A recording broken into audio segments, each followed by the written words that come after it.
পানি বাড়ার সাথে সাথে পদ্মা নদীর ভয়াবহ ভাঙনের কবলে পড়েছে পাবনার সুজানগর উপজেলার সাতবাড়িয়া এবং নাজিরগঞ্জ ইউনিয়নের ৮টি গ্রাম। ইতোমধ্যে নদীগর্ভে বিলীন হয়েছে এইসব গ্রামের প্রায় ১,০০০ বিঘা কৃষিজমি এবং কাঁচা সড়ক। হুমকিতে শত শত ঘরবাড়ি সহ অনেক অবকাঠামো। রাতুল ইসলাম সুমনের ক্যামেরায় উৎপল মির্জার রিপোর্ট। সুজানগর উপজেলার নাজিরগঞ্জ ইউনিয়নের প্রত্যন্ত গ্রাম ডিগ্রির চর, যেখানে একসময় ছিল ১,০০০ বিঘা বিস্তীর্ণ সবুজ ফসলের ক্ষেত, ছিল কাঁচা সড়ক সহ ঘরবাড়ি, যার কোনো কিছুই এখন আর অবশিষ্ট নেই। সবকিছুই নদীগর্ভে। গত ১০ বছর ধরে ভাঙন অব্যাহত থাকলেও এবারের ভাঙনের তীব্রতা সবচেয়ে বেশি। নদীগর্ভে বাদামি ক্ষেত, তিল ক্ষেত, বেগুনি ক্ষেত নদীগর্ভে বিলীন হয়ে গেছে। আমার নির্দিষ্ট জমি ছিল, ওই যে আমার সে সবই চলে গেছে, এটা তো নাই। এই গেলে বাকি চষি খাই তো অনেক দিন, তা তো ২ গেলে এনটি গেছেই। আজ ২০ দিন আগেও আমি এক মেলা দূর মনে হয় মেলা দূর থেকে আমি অগাছা কাটিছি, বুঝছেন, কিচ্ছু নাই, সব ভেঙে গেছে।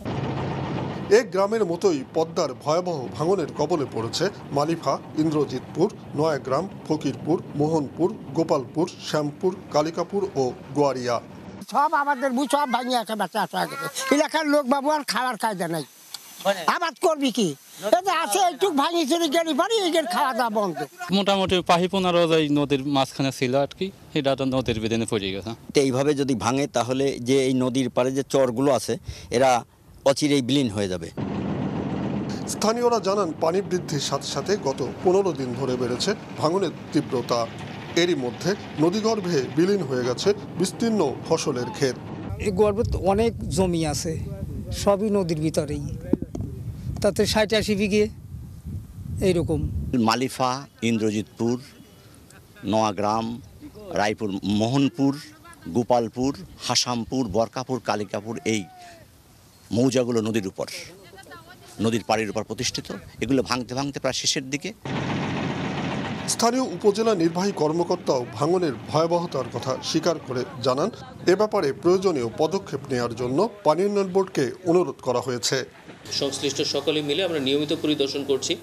আমরা এই জায়গাটায় সর্বোচ্চ সতর্কতার সাথে নজরদারি করছি। তো এটা নিয়ে আমরা ইতিমধ্যে সরকারের সর্বোচ্চ মহলকে এই বিষয়টা অবহিত করেছি। ভাঙন রোধে দ্রুত পদক্ষেপ গ্রহণের দাবি জানিয়েছেন স্থানীয়রা। উৎপল মির্জা, মাছরাঙা সংবাদ, পাবনা।